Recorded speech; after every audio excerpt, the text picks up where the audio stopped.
vamos continuar aí, né? Segunda parte, agora as religiões proféticas, dando sequência aí. E a primeira delas é o judaísmo. Só para a gente entender, né, a população judaica no mundo, ela gira em torno de 13 a 14 milhões. Isso não é por acaso. O judaísmo também merece um estudo à parte, por ser uma religião, né, importantíssima para nós, mas o judaísmo ele não tem uma pegada como objetivo, né, ser proselitista, buscar adeptos, e por isso mesmo eles mantêm aí um número perto das outras religiões até muito singelo, né? Então a gente tem aí essas localizações onde ele se espalhou. A gente sabe que a própria história do judeu é uma história de diáspora, né, de êxodos e de espalhar mesmo pelo mundo. Existe uma identidade étnica deles, entre eles, é uma forma de preservação. Quando nós estudamos os exilados de Capela, nós vimos que foi um povo que veio com uma fé muito grande, trouxe o monoteísmo para nós, os conceitos, a fundamentação, né, da família também. Então, vários legados aí, o povo hebreu, simbolizado aí no judaísmo, tem para nós. O símbolo do judaísmo é a estrela de Davi, que é a estrela aí de 6 pontas, que passou a ser usada aí como o símbolo também do povo judeu. O fundador é Moisés, todo mundo sabe, né? Quando ele recebe lá no Monte Sinai as tábuas da lei, né, os 10 mandamentos. O judaísmo é uma religião da aliança entre Deus e o povo judeu. A gente vai lembrar que desde Abraão, que é o pai do povo hebreu, desde lá, o Deus, eles têm no judaísmo assim, uma forte ligação com Deus, uma ideia de que Deus está sempre ali do lado. Então assim, eles têm essa conexão, essa aliança. Não por acaso a gente tem a ideia lá da Arca da Aliança. A Arca da Aliança, ela guarda os mandamentos, os 10 mandamentos, né? Exatamente pela certeza, pela confiança que esse povo traz para nós, assim, como exemplo, né, de amor a Deus e de fé. Então, olha um legado importantíssimo, né, que o judaísmo também traz para nós. Aí nós temos os patriarcas, que é Abraão, Isaac e Jacó, que são os pais de Israel, e a gente vai lembrar das 12 tribos, né? O judaísmo ele é fruto da árvore religiosa plantada por Abraão e Moisés na Palestina. E aqui a gente tem a árvore de Abraão. O texto sagrado dos judeus, né, é a Torá, a Bíblia, né, dividida em 3 partes. E aí eles têm a Torá, que é o Pentateuco, os 5 primeiros livros ali do Antigo Testamento, que tem ali a lei que Moisés recebe no Monte Sinai, mas também tem as leis que Moisés institui para que aquele povo pudesse viver. A gente tem que lembrar que o povo hebreu, eles ficaram mais de 4 séculos aprisionados pelos egípcios, e quando eles são libertados, eles trazem muitos resquícios daquela escravidão. E Moisés, né, ele precisa colocar uma série de regras para que esse povo pudesse sobreviver melhor. E aí essas regras estão ali. A gente tem os livros dos profetas, tem o Ketubim, que são outros escritos. E um ponto interessante no judaísmo, né, é o Talmud, que na verdade é uma lei oral, era uma lei que era passada pelo ritual ali da oralidade, né, pela tradição oral, e que posteriormente foi escrita, que fala dos costumes desse povo e tudo mais, tá? Então é a interpretação e a reatualização da Torá de Moisés realizada por doutores qualificados. aplicados.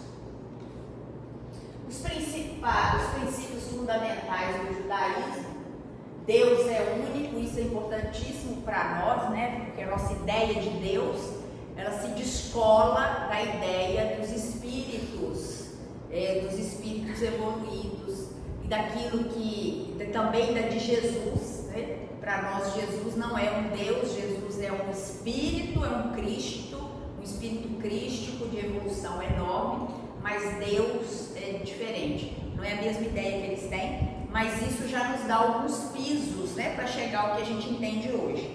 Tem Deus único, eterno, que criou todo o universo. Deus criou o ser humano à sua imagem e semelhança, e Deus faz uma aliança com Israel. E também a existência da vida após a morte.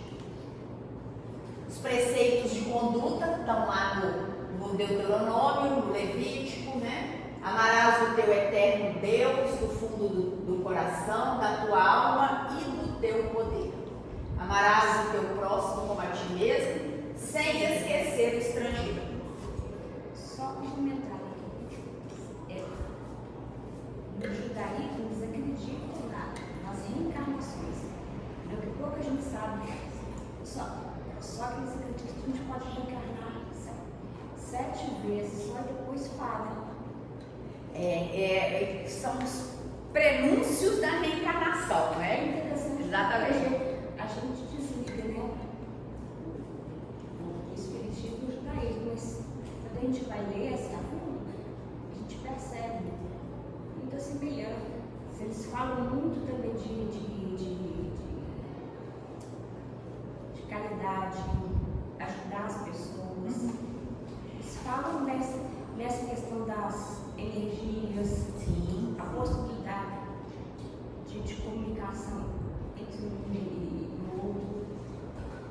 Exatamente, né? O que você está trazendo é muito importante, porque quando a gente estuda, eu acho que foi muito o objetivo desse encontro nosso hoje, é a gente perceber quão ligadas estão as crenças do universo, né? Porque nós não estamos falando de algo que está fora da nossa possibilidade.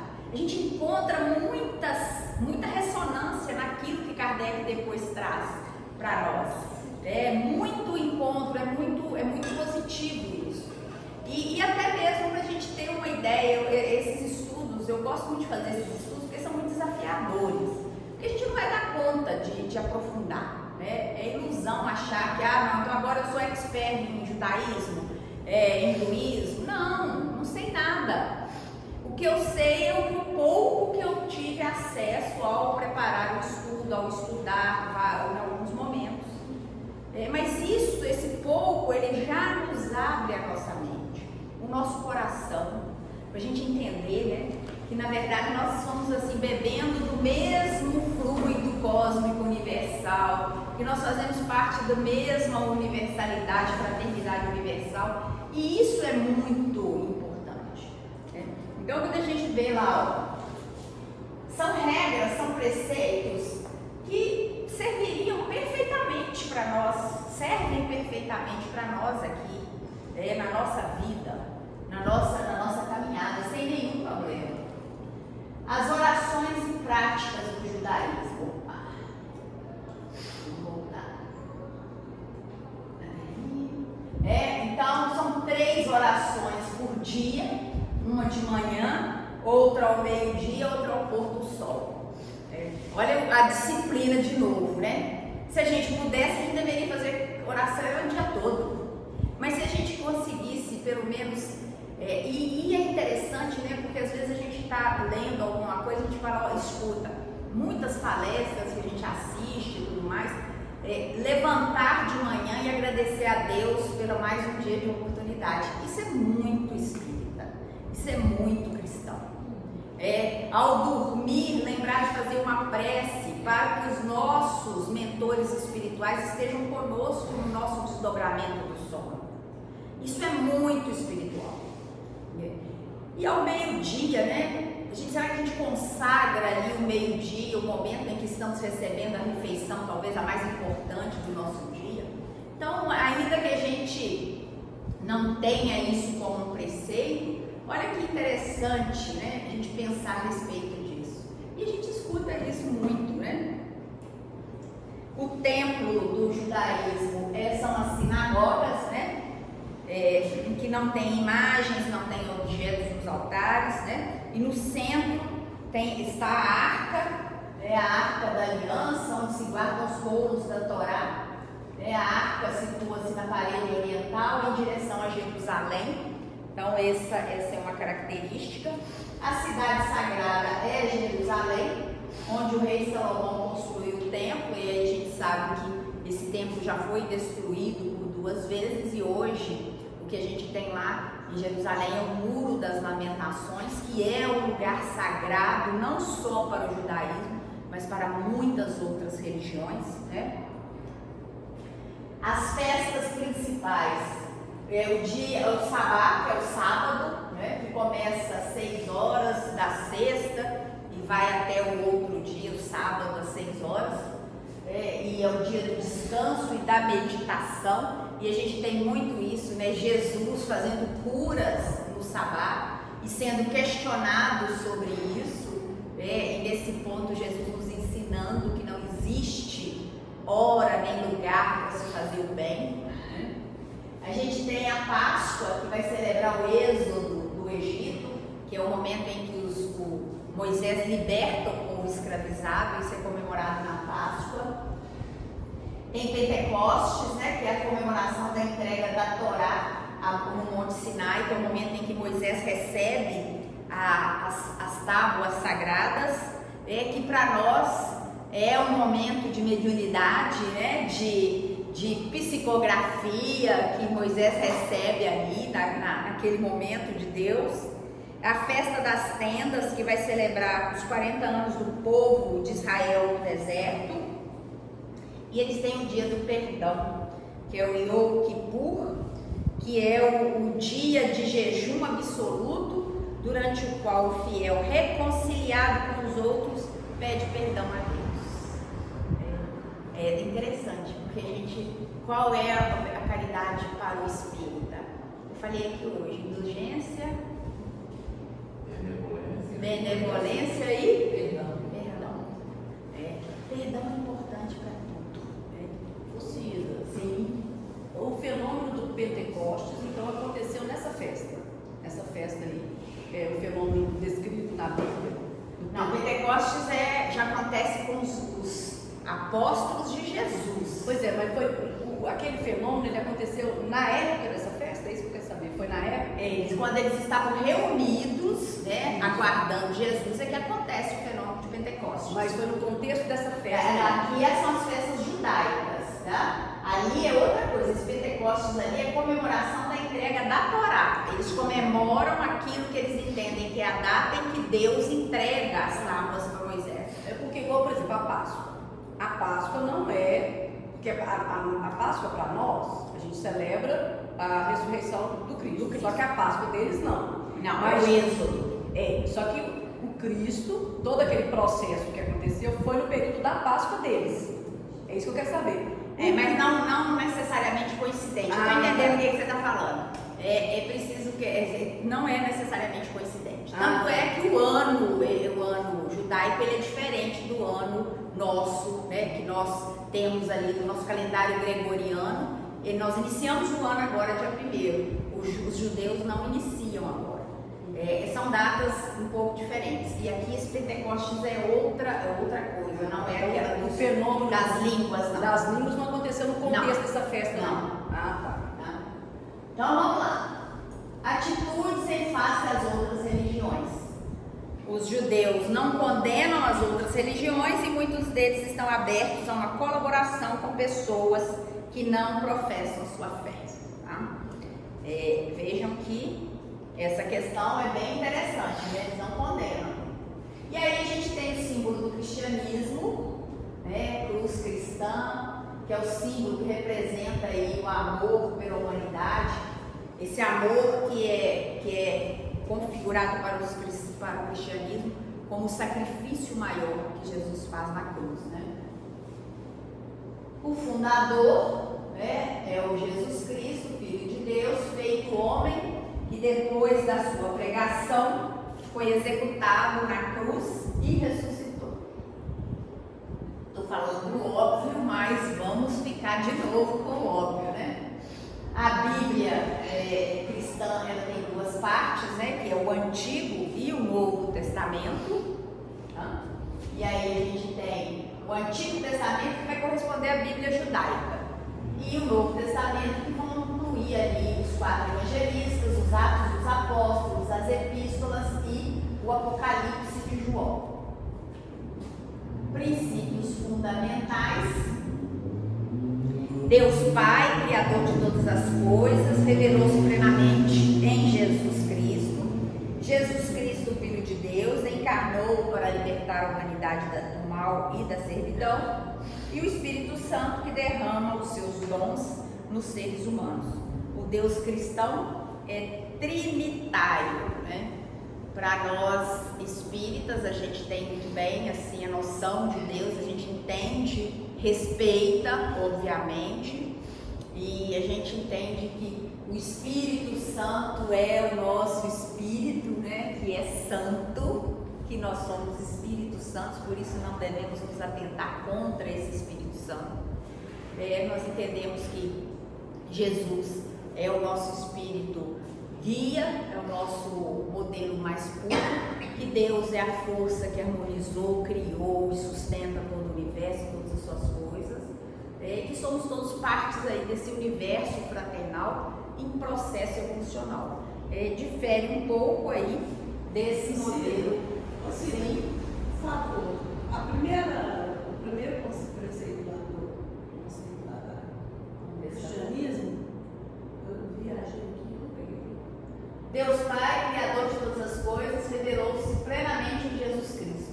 Se você pensar nisso aí, né? Quem que Deus colocou como modelo e guia mais perfeito para a humanidade? Jesus. Nós não estamos falando línguas diferentes, né? A gente tem que perceber isso. Por isso que a tolerância às religiões, ela é algo muito importante. O preceito da vida cristã é o mandamento amar a Deus e amar ao próximo. Aí a gente tem as orações e práticas, né? Aqui tem uma imagem católica, mas a gente poderia utilizar outras. A oração cristã é por excelência o Pai Nosso, por isso o Pai Nosso não exclui nenhum cristão, né? Se estiverem num ambiente de outras religiões, se tiverem que fazer alguma prece, podem tranquilamente fazer uma prece do Pai Nosso, que não vai dar problema nenhum para vocês, né? Não vai haver nenhum problema. Os fiéis reúnem-se ao domingo para louvar a Deus e partilhar o pão, a vida e o pão e o vinho eucarístico. Isso é uma ritualística mais católica. Os templos, né, são as igrejas, que são os principais lugares para os cultos. A cidade sagrada para os cristãos é Jerusalém, tá? Que é a cidade onde Jesus Cristo foi crucificado e 3 dias após a morte ressuscitou.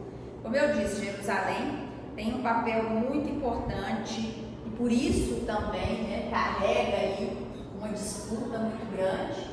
As principais festas do cristianismo, tá? É o domingo de Páscoa, tá? A Páscoa de Jesus. O Natal, o nascimento de Jesus, a Páscoa, que recorda a ressurreição, e Pentecostes, que evoca a entrega do Espírito Santo aos apóstolos, que é diferente lá do judaísmo, que o Pentecostes é a entrega de Deus a Moisés, né? Aqui a entrega de... Aí alguém pode falar assim, mas 25 de dezembro é o dia que Jesus nasceu? A gente sabe que não. A gente sabe que esse calendário foi instituído pela Igreja Romana, mas isso não muda em momento nenhum o simbolismo, o sagrado, porque se a gente partir da premissa que Jesus mesmo nos disse que onde se reúne um ou mais em meu nome, ali estarei, se a gente pensar na energia desse 25 de dezembro, né, dessa simbologia nos nossos imaginários e do que isso repercute na nossa psicosfera, isso é muito grandioso. Então, por isso mesmo, Jesus nasceu 25 de dezembro? Sim, por que não? Porque, na verdade, nós como espíritas, a gente tem que lembrar que esse nascimento de Jesus ele pode acontecer em todos os momentos. Jesus pode estar nascendo agora no nosso coração. Porque esse nascer aí é um nascer para nós espíritas, nascer para o amor e para a caridade. A gente não precisa de ter, né, esse rigorismo todo. Mas a gente precisa respeitar aqueles que assim instituiu, né? Oi? Não tinha esse calendário na época? Oi? Não tinha esse calendário na época? Não, esse calendário que a gente segue hoje é o gregoriano, né? Que ele foi instituído em 1578 pelo Papa Gregório. Isso foi instituído pelo... Não vem dessa data. Na verdade, essa data é a data do solstício, né? Era uma festa, 25 de dezembro era uma festa pagã que acontecia nos países nórdicos. E aí essa festa pagã foi substituída por essa festa sagrada. E desde então é o que a gente segue. Né? Bom, então, em face a outras religiões, os cristãos reconhecem a liberdade religiosa da pessoa humana e respeitam as riquezas espirituais das outras tradições religiosas. Olha que interessante para nós também conhecermos isso, né? Dentro dessa característica, né, a gente tem ainda os protestantes e os evangélicos, que também estão dentro desse universo cristão, né?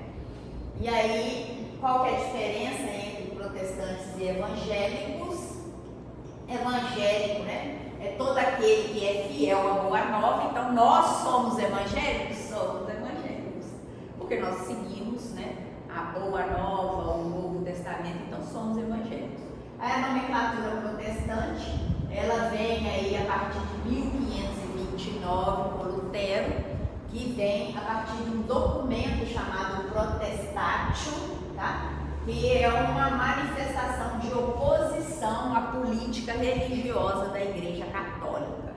E a partir daí, esses protestos, eles geram aquilo que a gente conhece hoje como igrejas protestantes. Tá? Dois nomes diferentes dos cristãos que romperam com a Igreja Católica durante a Reforma Protestante. Os protestantes se declaravam seguidores do Evangelho. Um dos principais, um dos seus princípios durante a Reforma era a sola scriptura, que é só a escritura em latim. Para os protestantes, apenas a Bíblia é a fonte de revelação suprema e não deveria ser permitido à igreja fazer doutrinas fora dela. Crente tarja preta, isso aí eu deixei para... Todos esses movimentos estimulam o fim do monopólio da igreja sobre a interpretação da Bíblia. Reivindicam que todo e qualquer cristão pudesse ler as Escrituras e tirar delas o que quisesse. Os protestantes recusavam a ideia de um único líder que deveriam guiar os rumos da religião. Então, são aqueles que vão protestar, né? A tarja preta. Sem um chefe, cada grupo começou a se fragmentar em diversas correntes com pequenas diferenças doutrinárias. E a gente tiver que colocar aqui as ramificações, nós vamos ficar aqui o final de semana e mais algum tempo para poder dar conta, né? A Igreja Católica, após a morte e ressurreição do Cristo, seus apóstolos começaram a organizar uma religião com hierarquias e regras. A crença básica da igreja primitiva era uma só: Jesus é o Senhor, e a salvação dependia da fé nele. E aí a gente tem o grande cisma, que a Igreja Católica cresceu e tornou-se religião oficial do Império Romano, que se dividiu entre ocidental e oriental. E aí vocês vão lembrar disso, né? A gente tem essas duas igrejas, o Papa Romano e o Papa de Constantinopla, tá? Que passaram a disputar poder, gerando isso que a gente chama de grande cisma, que é o rompimento. A Igreja Católica Ortodoxa, tá? é a igreja que surge no século XI. Os ortodoxos só admitem ícones como representações de Cristo e de santos. Eles creem que o Espírito Santo só procede do Pai e não do Pai e do Filho como os católicos. Aí já são brigas teológicas. E aí a gente tem a Reforma Protestante em 1517 com Martinho Lutero. Tá? Ele escreve nessa época 95 teses, 95 artigos, criticando a condução do cristianismo como a venda de um lugar no paraíso. A gente vai lembrar, né, que isso a Igreja Católica já reconhece, né, desse grande comércio que foi feito lá naqueles tempos lá, e Lutero ele se rebela com relação a isso. Depois disso, o John Wycliffe, o Jan Hus e o João Calvino também queriam uma igreja mais racional. Os luteranos, né, que é uma novidade trazida por Martinho Lutero, é a possibilidade de livre interpretação da Bíblia. O catolicismo da época, a Bíblia era em latim, e eu não sei se vocês chegaram a ter acesso a essa informação. Possivelmente vocês nunca assistiram uma missa em latim, são muito jovens, né? Mas antigamente, não muito antigamente, mas antigamente as missas eram rezadas em latim de costa para o povo, ou seja, ninguém entendia nada. Você imagina o padre de costas recitando latim, e ninguém entendia nada. E ninguém tinha acesso também ao texto sagrado. Eram coisas muito fechadas. Tem um filme que é bem antigo, mas ele é bem interessante para a gente ver sobre como que essas coisas aconteciam, como que eram fechadas, que é O Nome da Rosa. O Nome da Rosa traz uma história ali desses. Você já viu, né? É muito bom, né, para a gente poder ver como que era fechado, e havia muitas tramas para que não fosse esse conteúdo divulgado às pessoas. E isso é bem interessante, né, porque a gente sabe que a gente deve muito esse legado aí de preservação dos evangelhos às igrejas tradicionais, mas por outro lado também elas, de alguma forma, elas alteraram muito esses textos. Porque se a gente faz entre nós hoje exercício simples, né, de passar uma informação e ver como que essa informação chega em alguns lugares, a gente brinca disso lá na escola, né, Raquel, com o telefone sem fio. Você conta uma informação e vai vendo como que ela chega. Vocês imaginam isso? Durante séculos e séculos, os textos sendo alterados para atender muitas vezes apenas aqueles interesses daquelas pessoas que estavam ali. Então, e só os padres que sabiam ler podiam copiar. A Bíblia, né? Exatamente. E aí a gente tem essas questões, mas a espiritualidade ela é tão maravilhosa, né, gente? Que os textos, a despeito de terem passado por tudo isso, o principal eles não conseguiram alterar, que é a essência do Evangelho, que chega para nós hoje. Qual que é a essência do Evangelho? É o amor, é a caridade, é a fraternidade. Como isso não dava dinheiro, então eles não se preocuparam com isso. Eles não se preocuparam, mas isso chega hoje preservado exatamente nesse sentido, né? Então, só os padres podiam traduzir o que significavam os versículos, né, das Escrituras. A gente tem em 1534 o surgimento dos anglicanos. Ela surge a partir de uma lei, isso também conta, a gente tem hoje muitos documentários que contam isso. O rei Henrique VIII, né, ele queria se divorciar, mas o divórcio não era permitido pela igreja. E ele era rei, representante de Deus, então eu criei a minha igreja. Então eu crio aquilo que é exatamente a minha própria lei. Então, ele se nomeou chefe supremo da igreja da Inglaterra e rompe com os católicos de Roma. Tá? Os batistas, né, Só os cristãos adultos, já conscientes dos seus atos, podem ser batizados, mas o ato não é obrigatório para a salvação. Para os batistas, o crente deve escolher por sua própria consciência servir a Deus.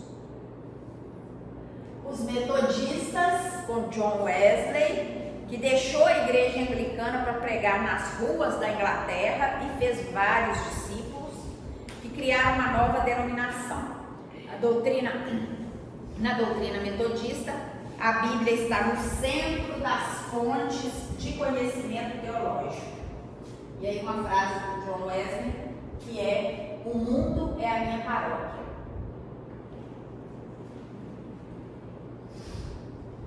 E aí a gente tem o John Calvin, né? Que cria aí os calvinistas, né? Surgem os calvinistas.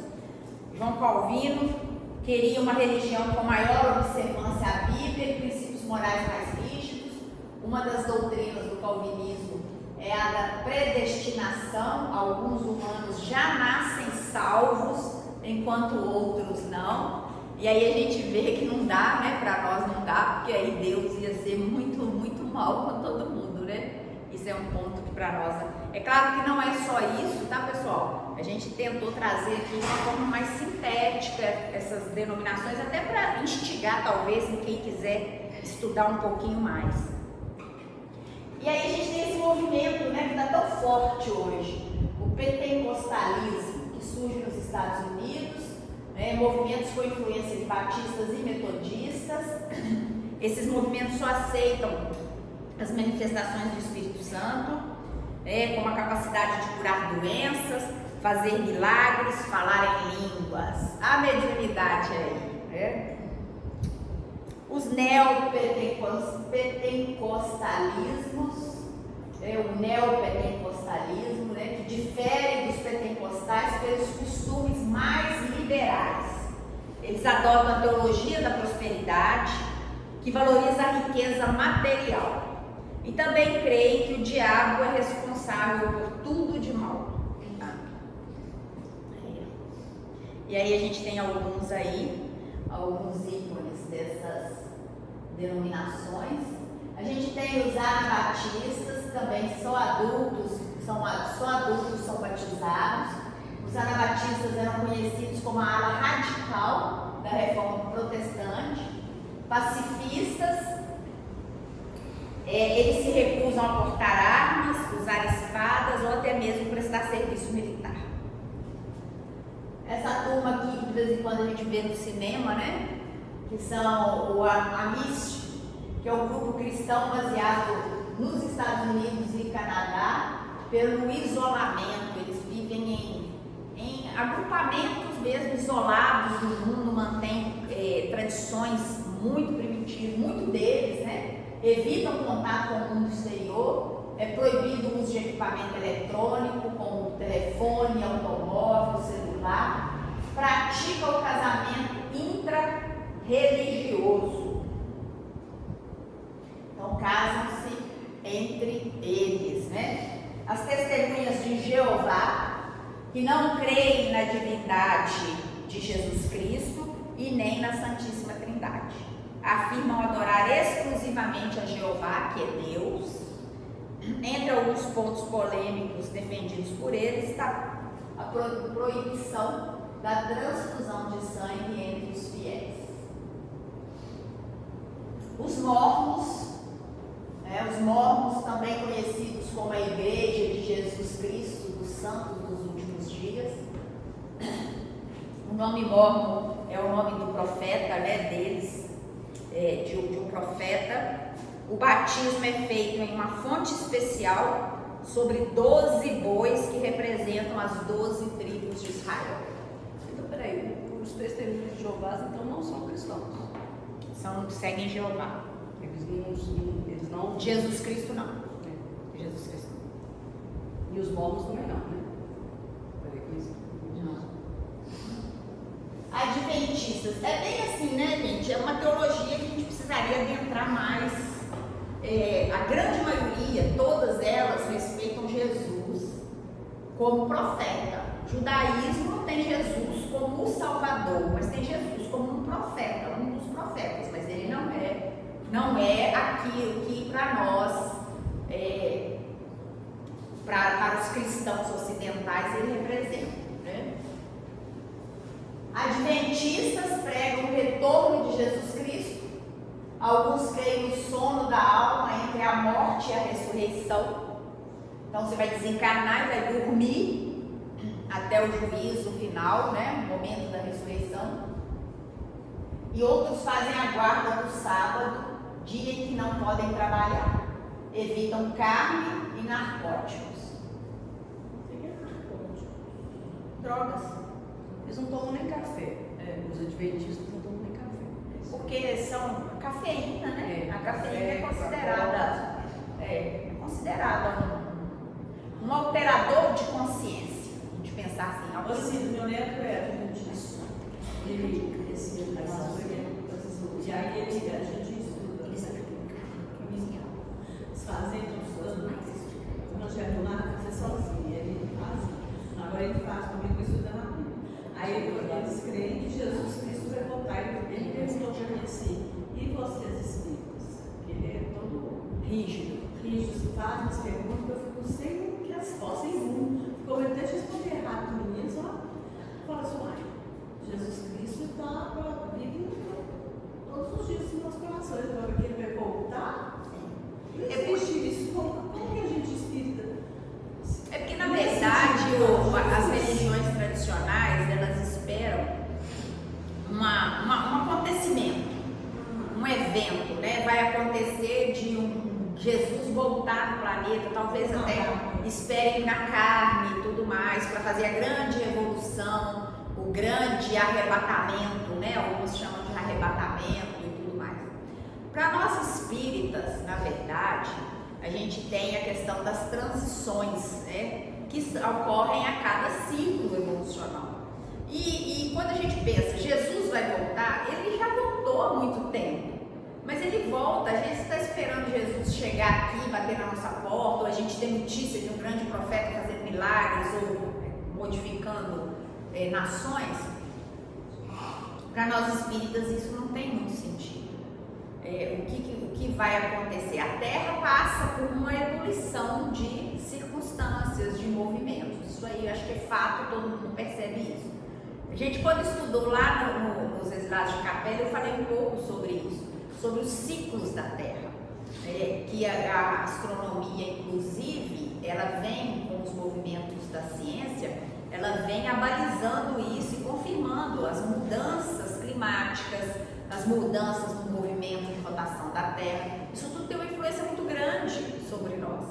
Só que às vezes a gente está esperando que Jesus venha aqui. Não, Jesus é o governador espiritual, ele está aqui. Só que ele movimenta de uma forma diferente. Não precisa voltar para nos ensinar. Porque ele já veio e já deixou a mensagem dele. O que mais que a gente está esperando? Que ele venha aqui, pegue o chinelo e pegue a gente como se fôssemos criancinhas. Vem aqui, deixa eu te corrigir. Não. É interessante que o próprio Jesus fala quando na parábola do mal rico, que é aquele lá que tem Lázaro, e o Lázaro é o pobre, o outro era o rico avarento, e ele comia no banquete, jogava fora a sua comida e não dava nada para o Lázaro, o resto da mesa dele era dada para os cães, e Lázaro morreu de fome e desencarna e vai para os braços de Abraão. E aí o mal rico morre e vai para o inferno. Está lá nas parábolas, né? Tem até no Evangelho segundo o Espiritismo essa parábola. E eu estou contando mais ou menos do jeito que eu estou lembrando aqui, vocês me perdoem, mas é só para entender a ideia. Quando eles estão lá no plano espiritual, um está no céu, teoricamente, com Abraão, que é o pobre, o Lázaro, que viveu na miséria e nunca foi assistido. O outro está no inferno, está no sofrimento. E aí ele pede a Abraão que deixasse Lázaro levar água para ele, e Abraão não permite. E aí ele pede, então deixa que Lázaro, ou peça algum espírito para ir lá avisar os meus irmãos que a forma como eles estão vivendo é equivocada. E aí Abraão fala uma coisa muito interessante: os profetas já vieram, e Moisés já veio, e vocês não acreditam neles. O que mais? Não adianta mandar um espírito lá, porque não vai, eles não vão seguir. Então, assim, às vezes a gente fica querendo grandes eventos e esses grandes eventos estão se frustrando, porque o grande evento ele acontece na nossa intimidade. Esse é o projeto de Deus para nós. Então, Jesus vem, voltou, Jesus está aí. Por 2 vezes ele se reuniu com seus prepostos no plano espiritual para poder decidir sobre nós. Uma quando veio o planeta, sobre nós, eu falo sobre nós, sobre a Terra, né? Porque a gente nem sabe, provavelmente nós nem somos daqui. Mas ele veio primeiro para a construção do planeta e depois para que ele pudesse vir trazer o Evangelho. O que mais que a gente precisa dele? Será que a gente quer que ele volte para a gente crucificá-lo de novo? Não pode pensar que ele veio através da doutrina, explicando que ele já tinha. A terceira revelação, exatamente. Só que como vai estar lá com o neto, que é de outra religião, dificilmente talvez ele vá, né? Você não deve levar isso dessa forma. Porque às vezes a gente não está aqui também para afrontar nenhuma crença. Mas falar com ele da forma como a gente poderia falar universalmente. Ele já está aqui.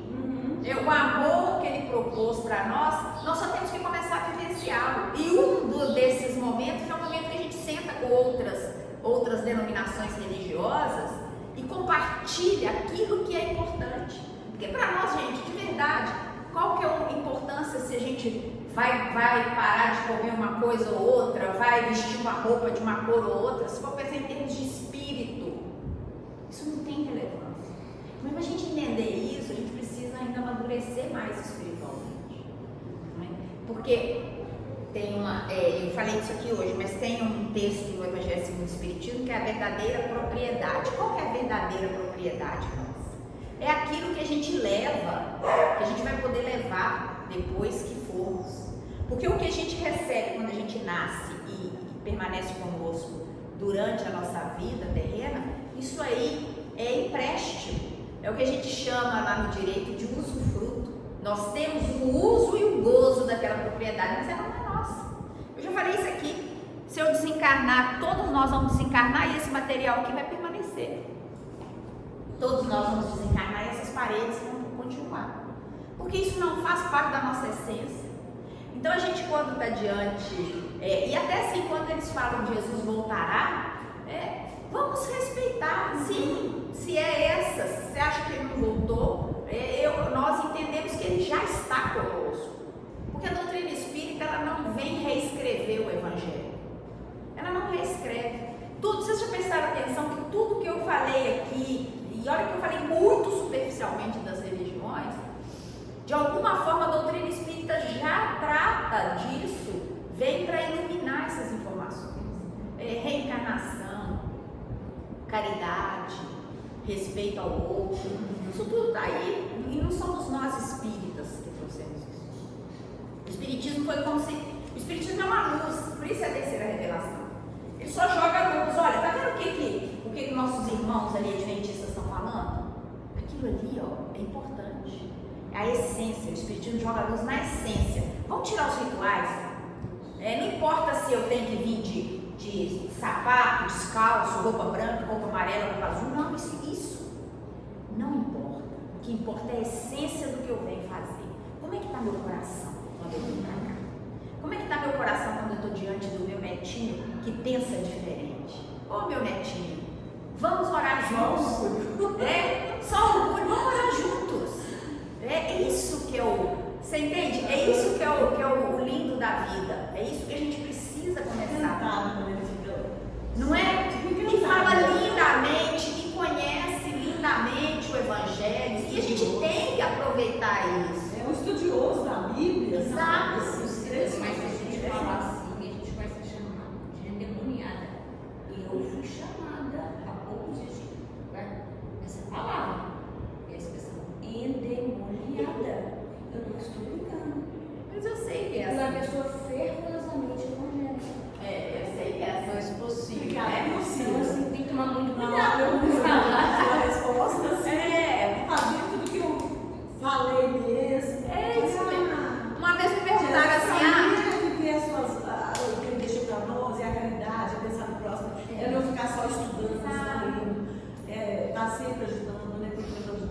tempo das pessoas, né? Porque assim, isso é caridade. É muito feliz. Indulgência, né, Nevora? A gente tem que ser indulgente. Compaixão das pessoas. E vou te dizer mais que Kardec me diz isso.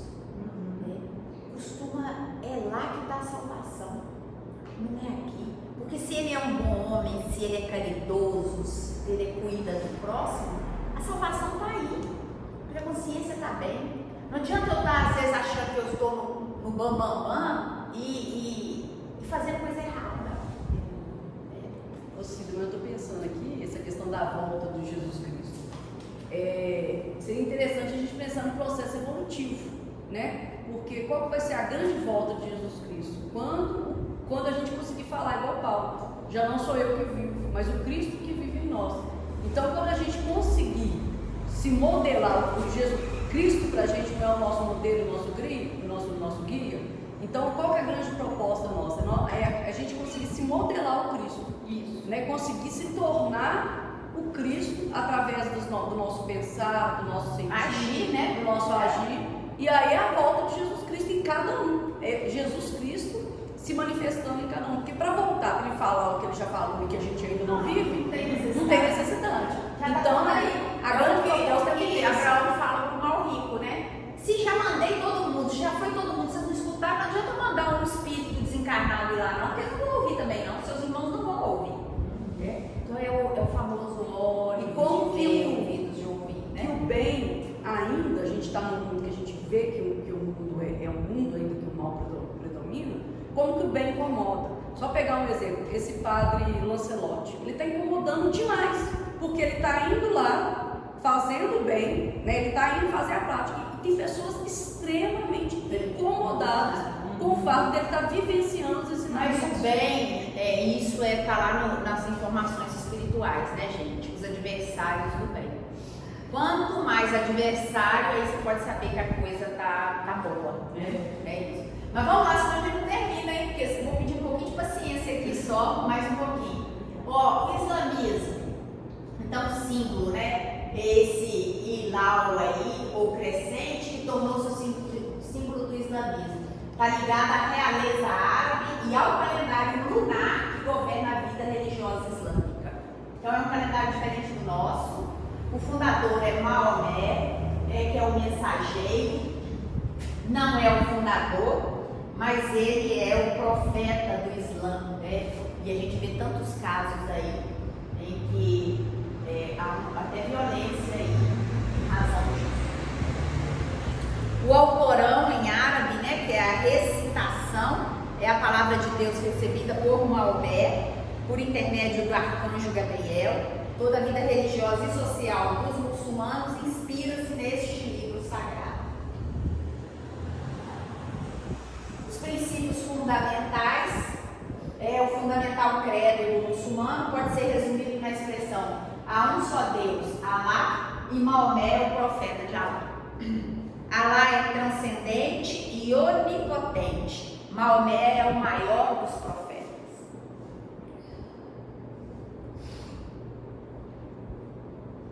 Os preceitos de conduta.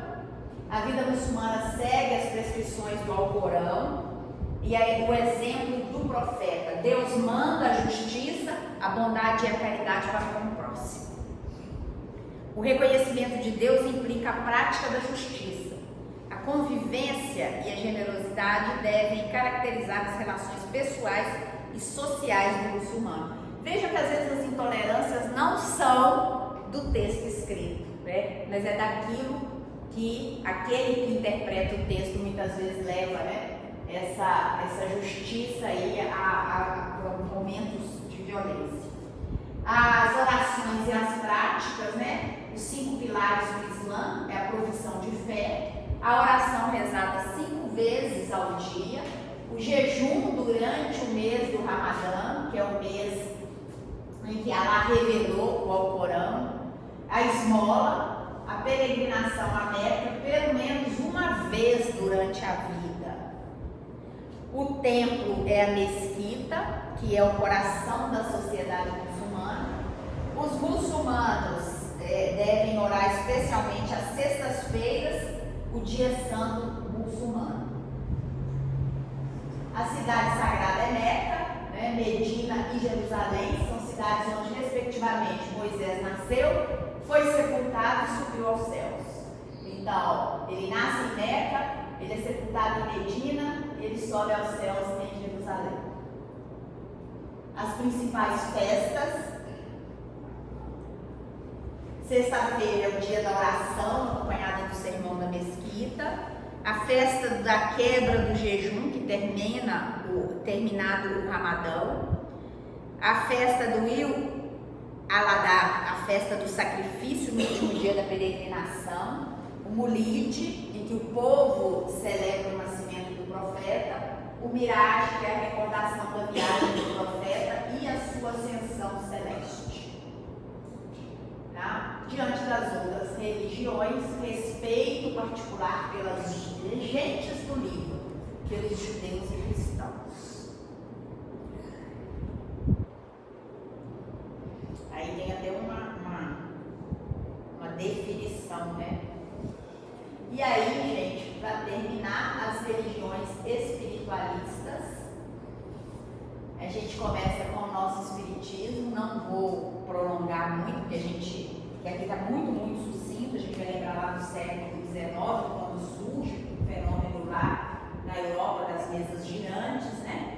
A gente sabe que isso começa com um processo até social, com uma diversão social, que chama a atenção de Allan Kardec, para que ele pudesse entender e estudar esse fenômeno. Allan Kardec, que era um pedagogo francês, já bem importante para a sociedade parisiense, ele aceita esse legado, ele segue esse legado de trazer aí a codificação, tá? É o professor Rivaio que imortalizou, notando aí esse pseudônimo de Allan Kardec, que posteriormente foi revelado como uma encarnação dele como sacerdote celta, né? Ele teria tido esse nome, Allan Kardec. O espiritismo, ele não é uma religião do futuro, mas ele é o futuro das religiões. Exatamente porque ele nos leva a compreendermos as religiões e aceitarmos as religiões. Quem fala é Leon Denis. A gente tem a Umbanda, tá? E aí algumas entidades, Preto Velho e Iemanjá. É uma religião formada dentro da cultura religiosa brasileira sincrética, há diversos elementos, inclusive de outras religiões como o catolicismo, o espiritismo, religiões afro-brasileiras. Origem no período colonial. Chegaram ao Brasil os primeiros africanos de origem iorubá, um povo que ocupava a região onde hoje fica Nigéria, Benin e Togo. As religiões dos iorubás eram o candomblé, mas eles aportaram no Brasil como escravos e não podiam cultuar suas divindades livremente, e a religião oficial do país era o catolicismo. Aqui a gente pede até desculpa, né, aos nossos irmãos de matrizes africanas, porque a gente não consegue nem entrar muito na riqueza que é isso tudo. Na verdade, é um povo que foi oprimido do exercício da sua fé, é um povo que tem uma crença riquíssima e que infelizmente não dá para a gente resumir isso em poucas linhas, até porque nos falta condição de compreensão, tá? Então é só mesmo para a gente ter a gente vai lembrar que eles chegam no Brasil numa época colonial católica com muita opressão e eles ainda assim permanecem firmes na sua crença, e essa firmeza também gera uma diversidade religiosa muito grande. Então qualquer tentativa aqui de colocá-los num lugar só é uma tentativa frustrada que não vai dar certo, porque foram muitas tribos, foram muitos povos, foram muitas etnias que chegaram aqui. Então é muita cultura, é muita informação, é muita bagagem espiritual que aportou nesse país para fazer, né, o que hoje nós temos em relação aí às religiosidades. Mas é isso aí, ó, a escravidão que proibia, né, e aí eles tinham que se disfarçar. E aí algumas entidades, divindades católicas fizeram aí esse sincretismo com os orixás aí, que eram as divindades vindas, né, desses lugares. E aí a gente tem alguns sincretismos mais conhecidos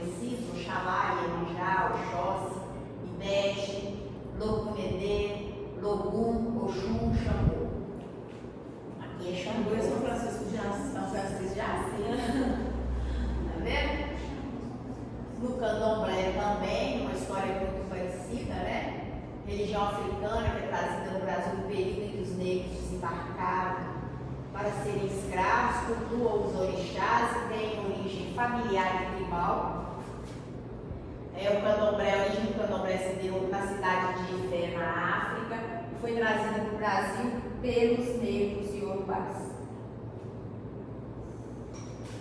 Candomblé é uma palavra banto, da língua banto, né? Que significa uso, costume negro e preto, candom, ilé, lugar, casa, terreiro ou pequeno atabaque. A reunião dos três vocábulos vai gerar o nome lugar de costume dos negros. Alguns orixás, Ogum, deus da guerra, do fogo, da tecnologia, também conhecido como deus guerreiro. Elemento ferro, personalidade impaciente, obstinado, conquistador e volúvel. Dia da semana é terça-feira, colar azul marinho, a roupa azul, verde escuro e vermelho, o sacrifício é o galho e o bode avermelhados, as oferendas feijoada, xinxim, acarajé e inhame. Oxóssi, que é o deus da mata, da fartura, da caça, da colheita, e aí alguns elementos. Isso é só título de curiosidade, se vocês quiserem estudar, vocês têm que aprofundar, como eu disse. Mas é uma riqueza muito grande que a gente não pode abrir mão de conhecer. Isso, o conhecimento não nos afasta daquilo que nós cremos, né? Muito pelo contrário.